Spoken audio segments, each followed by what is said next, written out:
Hello दोस्तों, आप सभी का इस क्लास में बहुत बहुत स्वागत है। और आज मैं आपके लिए इम्पोर्टेंट क्लास लेकर आया हूँ जो आपके लिए आपके बोर्ड एग्ज़ाम के लिए दृष्टि से महत्वपूर्ण सवाल है जो आपकी एग्ज़ाम में काफ़ी हेल्प करने वाले हैं। तो इससे पहले भी हमने बहुत सी क्लासें आपके लिए रखी है जो आपके एग्ज़ाम में बहुत ही महत्वपूर्ण साबित होने वाली है। तो इन क्लासों को आपको देखना नहीं भूलना है और अच्छी मेहनत करनी है और अच्छे अंक प्राप्त करने हैं। तो इन क्लासों को देखना आपके लिए ज़रूरी है ताकि आप अच्छे नंबर प्राप्त कर सकें और अच्छी परसेंटेज बना सकें। तो क्लास को लाइक और शेयर करना नहीं भूलना है ताकि सभी बच्चे इसको देख सकें और ज़्यादा से ज़्यादा इसका फ़ायदा उठा सकें। तो चलिए, आपकी इससे पहले वाली जो भी क्लास थी वो आपकी विजुअलाइजेशन बुक पे आधारित थी। तो आज भी ये क्लास विजुअलाइजेशन बुक्स पे आधारित है और आपकी जो लेसन है फुटप्रिंट विदाउट फिट, बिना पैरों के पदचिन्ह, इससे लिए गए हैं। और 3 क्वेश्चन आपकी इस लेसन से इम्पोर्टेंट है जो आपके सामने है, वो आज की क्लास में होंगे। तो चलिए देखिएगा, जब तक मेहनत नहीं करेंगे तब तक कुछ भी नहीं होने वाला है। Why was the scientist wandering in the street. सबसे पहले हमें क्वेश्चन का हिंदी अर्थ आना चाहिए। क्वेश्चन का टूटा फूटा हिंदी अर्थ आ जाता है तो अपना आंसर आसानी से निकल जाता है। तो इसके लिए क्या करेंगे, सबसे पहले हमें अपना जो लेसन है इस प्रकार से आपके ब्रैकेट में दिया हुआ होगा क्वेश्चन के पीछे, तो हम समझ जाएंगे कि इस पार्ट से लिया गया है और इस लेसन से संबंधित इस टाइटल की जो भी कहानी है वो ये है। तो हमने अच्छी तरह से इसको पढ़ा होगा तो हम इसको अच्छी तरह से कर देंगे। तो सबसे पहले लेसन के बारे में हमें पता होना चाहिए कि इस लेसन में क्या हो सकता है, इस लेसन का सार क्या है और इस क्वेश्चन का आंसर हमें क्या देना है। तो ध्यान से देखिएगा बेटा इसको। Why was the scientist wandering in the street. जो वैज्ञानिक है वह गलियों में क्यों घूम रहा है भाई, क्यों घूम रहा था, क्यों घूम रहा था। अब यहाँ पे देखो वाज आ गया और यहाँ पे मेन वर्ब के साथ में आईएनजी जुड़ा हुआ है। तो आपके जो टेंस, ये क्वेश्चन बना हुआ है पास्ट कंटिन्यूस टेंस में है। तो पास्ट कंटिन्यूस टेंस को ध्यान में रखते हुए हम इसी टेंस के अनुरूप आंसर देंगे इस क्वेश्चन का। तो ध्यान से देखिएगा बेटा इसको। The scientist was wandering in the street. जो साइंटिस्ट है, वो जो वैज्ञानिक है, वो गलियों में घूम रहा था। बिकॉज, क्योंकि द लैंडलॉर्ड डिसलाइक्ड हिम, क्योंकि जो मकान मालिक है वो उसको पसंद नहीं करता था। And try to eject him, और उसे घर से बाहर निकालने की कोशिश करता था। इन रिवेंज, बदला लेने में। अब देखिए, जो वैज्ञानिक है वो अपने मकान मालिक से बदला लेना चाहता है क्योंकि उसे बाहर निकाल रहा है, वो नापसंद करता है। तो जो वैज्ञानिक है वो उसे बदला लेता है। The scientist set fire to his house, उसने मकान मालिक के घर को क्या लगा दिया, आग लगा दी। And wandered about in the street of London, और इसलिए वो क्या कर रहा है, लंदन की गलियों में घूम रहा है। तो वेरी वेरी इंपॉर्टेंट सवाल आपके एग्जाम में देखने को मिल सकता है। तो ध्यान से देखिएगा बेटा इसको। What did Griffin do in the theoretical company. जो नाटक कंपनी है उसके अंतर्गत ग्रिफिन ने क्या किया था भाई, उस नाटक कंपनी में ग्रिफिन ने क्या किया था। तो लेसन आया अपना फुटप्रिंट्स विदाउट फिट, इससे लिया गया है। तो आपके सामने है, in the theoretical company he went upstairs by making himself invisible. तो देखिए वो एक कंपनी में, नाटक कंपनी में गया क्या बनने, अदृश्य होकर। वह अदृश्य होकर एक नाटक कंपनी में ऊपर गया। ही केम आउट, वह बाहर आया। वियरिंग बैंडेज, वो एक बैंडेज, पट्टियाँ पहनकर। और राउंड इज फॉरहेड, अपने सर की चारों ओर वो पट्टियाँ बैंडेज बांध के आया। डार्क ग्लास, काले काले चश्मे। बिग बिजी साइड विस्कर्स, जो बड़े बड़े गलमुच्छे हैं। एंड लार्ज हेड, और बड़े से टॉप के साथ में वो बाहर आता है। तो देखिएगा, ही अटैक्ड द शॉपकीपर, और उसने हमला किया। किसके ऊपर किया भाई हमला, शॉपकीपर, दुकानदार के ऊपर हमला किया। And robed him all the money, और दुकानदार के सारे पैसे उसने लूट लिए। तो अगर आपको कहानी याद है तो आप चुटकियों में इन सवालों का आंसर दे सकते हो। तो देखिएगा आगे, why were the clergyman and his wife surprised.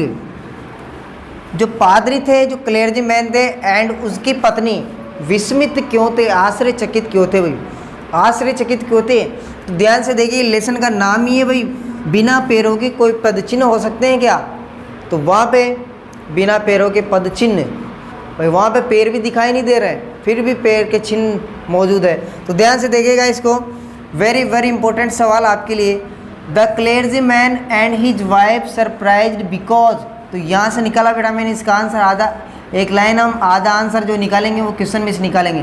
The clergyman and his wife surprised, जो पादरी एंड उसकी वाइफ, उनकी पत्नी विस्मित थी, आश्चर्यचकित थी, क्योंकि there was not a sign of anybody in the study yet the desk, वहाँ पर अध्ययन कक्ष में किसी के भी पदचिन्ह नहीं थे, किसी के भी पदचिन्ह नहीं थे। हैड बीन ओपनेड, फिर भी उस डेस्क को खोला गया। And the house keeping money was missing, और घर के जो खर्चे के पैसे थे वो भी गायब थे। तो उम्मीद करता हूँ आपको ये तीनों सवाल, तीनों क्वेश्चन आसानी से समझ में आए होंगे। तो उम्मीद करता हूँ आपको ये जो भी आपके एग्ज़ाम में आने वाले सवाल हैं वो आपको ध्यान से समझने हैं। तो हम चलते हैं नेक्स्ट सवाल की ओर। तो आने वाला सवाल है आपके 10 नंबर, तो अगले लेसन से है आपके। चले बच्चों, आपके सामने अगला सवाल है question number 10। How did the Gulnaz help her husband. ये क्वेश्चन आपके लिए इम्पोर्टेंट है और ये सवाल आपके फीस्ट ऑफ द डेड, मृतक का भोजन लेसन से लिया गया है। और जो ये आपका क्वेश्चन है according to Feast of the dead, इस लेसन के अनुसार है। तो आपका जो क्वेश्चन क्या कहता है, इसके अनुसार आपको इसका जवाब देना है, और किस प्रकार से आप इसका जवाब दोगे वो आपके सामने ही लिखा हुआ है। तो ध्यान से देखिएगा इसको। सबसे पहले आपको क्या करना है, क्वेश्चन को आसानी से पढ़ना है और उसको समझना है कि आपका जो क्वेश्चन लिया गया है किस लेसन के लिया गया है, किस लेसन से लिया गया है, फीस्ट ऑफ द डेड। आपके लेसन का नाम आपके क्वेश्चन के सामने लिखा हुआ आपको मिलेगा। तो उस लेसन को ध्यान में रखते हुए आपको उस क्वेश्चन का जवाब आपको देना है। How did Gulnaz help her husband. तो सबसे पहले आपको क्वेश्चन की जो हिंदी मीनिंग है उसको आसानी से देखना है। और हाउ का मतलब कैसे, गुलनाज जो गुलाज है, हेल्प हर सहायता करती है, हर हस्बैंड अपने पति की, गुलनाज अपने पति की किस प्रकार सहायता किया करती थी, मतलब सहायता कैसे करती थी। तो आपको इस पार्ट को, इस लेसन को ध्यान में रखते हुए इसका जवाब देना है। अगर आपने आसानी से इस बेसिक से इस क्लास को और आपने पहले इस लेसन को आसानी से पढ़ा है तो इस क्वेश्चन का जवाब आप आसानी से दे सकते हो। तो देखिएगा आप कि जो गुलनाज है उसे कपड़े धोने के लिए बुलाया जाता था, तो वो क्या करती थी, 2-4 पात्र कपड़े धोने में ज़्यादा यूज करती थी। तो उससे जो उसका पति था वो पहाड़ी के झरने से क्या लाता था, पानी लाता था। तो उस पानी से ही उनकी इनकम होती थी, तो वो 1-2 पात्र ज़्यादा पानी का प्रयोग करती थी। तो इसलिए गुलनाज अपने पति की हेल्प किया करती थी। तो देखिएगा आपके क्वेश्चन का आंसर क्या होने वाला है। She was called the two wash clothes. उसे गुलनाज को क्या क्या करते थे, गुलनाज को कपड़े धोने के लिए बुलाया जाता था। There she use to a can or two more of water. तो वहाँ पर वो क्या करती थी कि 2 या 2 से अधिक पानी के जो पात्र थे उनका अधिक प्रयोग करती थी। थस इस प्रकार हर हस्बैंड अर्नेड मोर मनी, इसलिए उसका पति ज़्यादा कमा पाता था। By supplying more water to them, उनके लिए ज़्यादा पानी की सप्लाई करके उनकी जो अर्निंग थी वो ज़्यादा हो जाती थी, मतलब कमाई हो जाती थी। तो इस प्रकार गुलनाज अपने हस्बैंड की क्या करती थी, हेल्प करती थी। तो चलिए, उम्मीद करता हूँ दोस्तों आपको ये क्वेश्चन अच्छे से समझ में आया होगा। और अगर आप क्लास को ध्यान से देखते हो तो आपका जो आंसर है, क्वेश्चन है, वो आपके दिमाग में ऐसे ही बैठ जाएगा। तो ध्यान से देखिएगा आप। Why did grocer refuse to give the things to the boy. अब इस क्वेश्चन को भी ध्यान से देखना है क्योंकि ये भी लेसन जो आपका क्वेश्चन है वो फीस्ट ऑफ द डेड से ही लिया गया है। Feast of the dead. तो इस प्रकार से आपकी क्वेश्चन है, उसके सामने जो लेसन है उसका नाम अवश्य दिया हुआ होगा, तो उस लेसन के अनुसार आपको क्वेश्चन का जवाब देना है। तो देखिएगा, वाई डिड ग्रोसर, ग्रोसर होता है जो पंसारी की दुकान होती है, जो किराने की दुकान चलाने वाला जो दुकानदार है उसको बोलते हैं grocer. Refuse to give the things to the boy, उसने लड़के को, मतलब पंसारी ने, दुकानदार ने लड़के को सामान देने से मना क्यों कर दिया? क्यों किया भाई? क्योंकि उसके पास में पैसे नहीं थे, इसलिए मना कर दिया। तो ध्यान से देखिएगा इसको, the boy pretended to have left the money, लड़के ने पैसे घर भूल जाने का बहाना किया, पैसे घर भूल जाने का बहाना किया।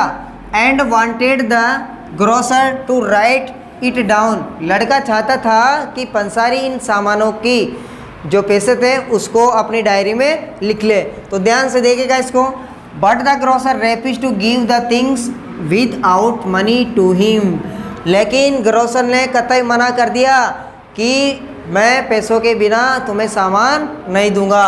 तो उसने बिना पैसों के सामान देने से, वस्तु देने से मना कर दिया। तो ये था आपके दूसरे क्वेश्चन का जवाब, मतलब 11वां क्वेश्चन। 12वां क्वेश्चन है आपके, what were the belonging of Darshan Aga, तो दर्शन आगा की क्या संपत्ति थी, क्या वस्तु थी जिससे वह मनी अर्निंग कर सकता था, पैसे कमाता था। तो दर्शन आगा की क्या संपत्ति थी? Feast of the dead lesson to according, तो फीस्ट ऑफ द डेड, इस लेसन के अकॉर्डिंग आपको इस क्वेश्चन का जवाब देना है, आंसर देना है भाई। अब क्या दोगे आंसर? तो सबसे पहले हमें क्वेश्चन समझ में आना चाहिए कि क्वेश्चन हमसे चाहता क्या है, क्या मांग रहा है और इसका जवाब हमें क्या देना है। तो दर्शन आगा है, उसकी संपत्ति के बारे में आपको बताना है। The belonging of Darshan Agarwal two water can and a pole with a chain dangling from the other end. तो देखिएगा आप, जो दर्शन आगा है उसके पास में दो पानी के दो पात्र हैं, दो कैने हैं एंड एक डंडा है, पोल है। तो उन पोलों के सारे, दोनों पोलों के चेन बंधी हुई है और उन दोनों चेनों से वे पात्र लटके हुए हैं। He use to bring water in them from the hill fountain, तो वो पानी लाया करता था कहाँ से? जो पहाड़ी का झरना था वहाँ से वो पानी लाया करता था। तो ये था बेटे आपके इम्पोर्टेंट सवाल आज की क्लास के।